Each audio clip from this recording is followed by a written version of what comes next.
Contact modulation. What do you know? Turns out to be a frustrating topic, but doesn't have to be, and it could get you paid, just like it did me.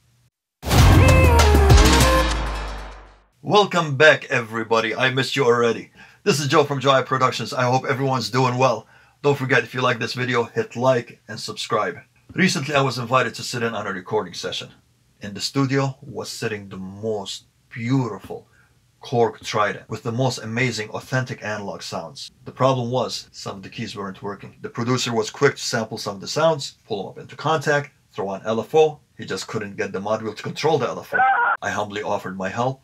He accepted. 30 seconds later, we had the module controlling the LFO, and we all lived happily ever after. Oh, so you still want to know how I got paid? Man, you are a nosy bunch. Well, if you really must know, I was offered a freelance position with generous pay. Without further ado, let's take a look at the screen, and don't forget, if you want to see more videos like this, subscribe and hit the bell notification. The mod wheel mystery in Kontakt.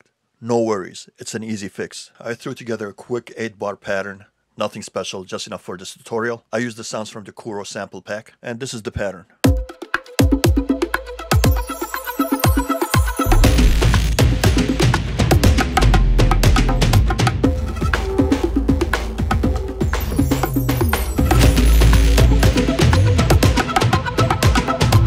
Alright, that's enough for now. I'll call up my baby Kontakt, and if some of you know me, you know that I love Kontakt. Now I pulled up this Lakota Big Flute. To me, it just sounds like a sine wave. Okay, we'll go over here, hit this wrench, and we'll go into the Kontakt engine. This right here is what makes Kontakt tick. We want the modulation wheel to control LFO. So the first thing we'll do is slap on some LFO. We'll go to the tune right here, right click, and you have all these beautiful things. But what we're interested in is the LFO. And you have all these LFOs. You have the sine wave, triangle, rectangle, sawtooth, random, and multi. What we want is just simple LFO, so we'll hit the sine wave. It gives us this little rack right here. Now,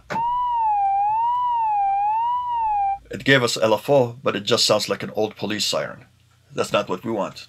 Go over here to the quick drop button, click it. It'll take you down here to what's controlling the pitch. And here we have the frequency. What you want to do is raise it to taste. That's good enough for me. You could do one of two things. You could go over here to the fade.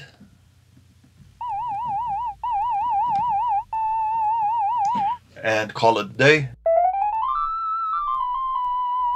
But that's still not what we want. I want it to fade in just a little bit right there. Now we'll hit this little button right here, go back up, and here's the amount. What we want to do is right click on it and learn MIDI CC automation. Click and move your modulation wheel.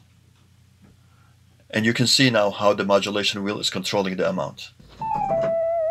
Okay, but that's too much. Now we'll go right over here where it says lag and move it up.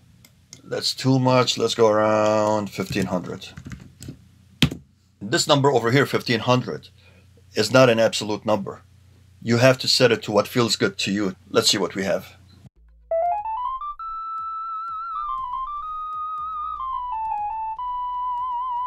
Just right. And if you notice, my modulation wheel is controlling the amount. If any of you guys are sound designers and you have any tips for us, please again let us know down in the comments. Now for the bonus tip. Okay, we need a different sound for this, something that's going to work a little bit better. You know what? No, I'm going to go to old Kontakt. Let's see, library 2, what we have, orchestra, cello.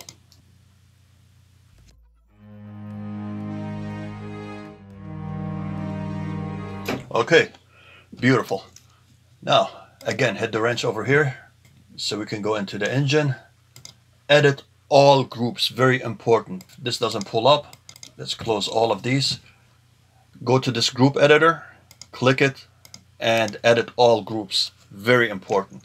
Over here at the source, hit add effects, filter. For this example, we want low pass, but you can actually use any one of these filters you want. Legacy, LP6.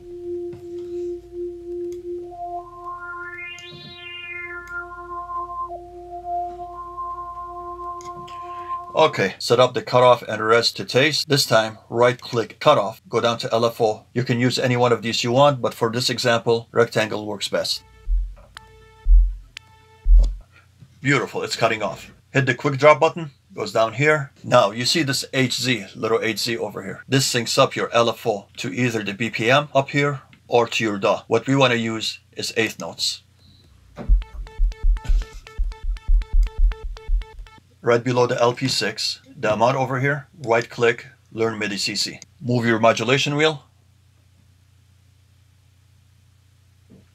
Now,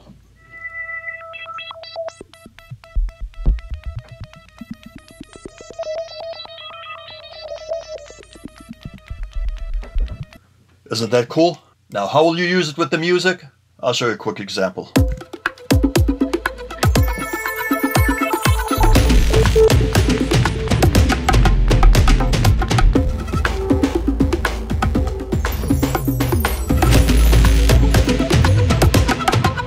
How cool was that? If you want to hear it again.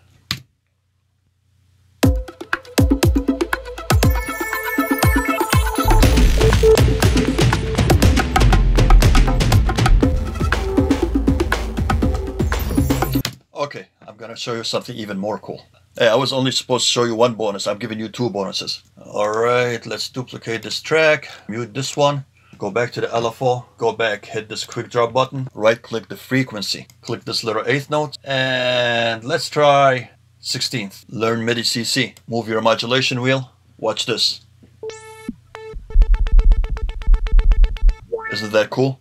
Okay, I guess you want to see how you can use it with your music, huh? Let's throw something together, see what we can do.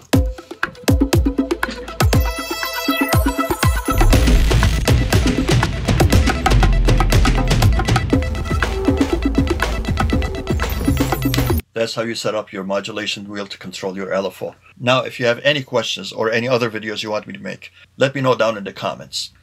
In the last video, I told you that this Movo mic was a cheap mic. I changed my mind. It's not cheap whatsoever. It's an inexpensive mic, but I actually really like the quality. Not only did I record this entire video with this mic, all the samples that you heard in my last video were recorded with nothing else but this mic plugged right into my cell phone. I'll leave the information down in the description for you. And don't forget to watch my previous video. Just click up here. That goes into more advanced sampling techniques. I promise you, you will love it. See you next week.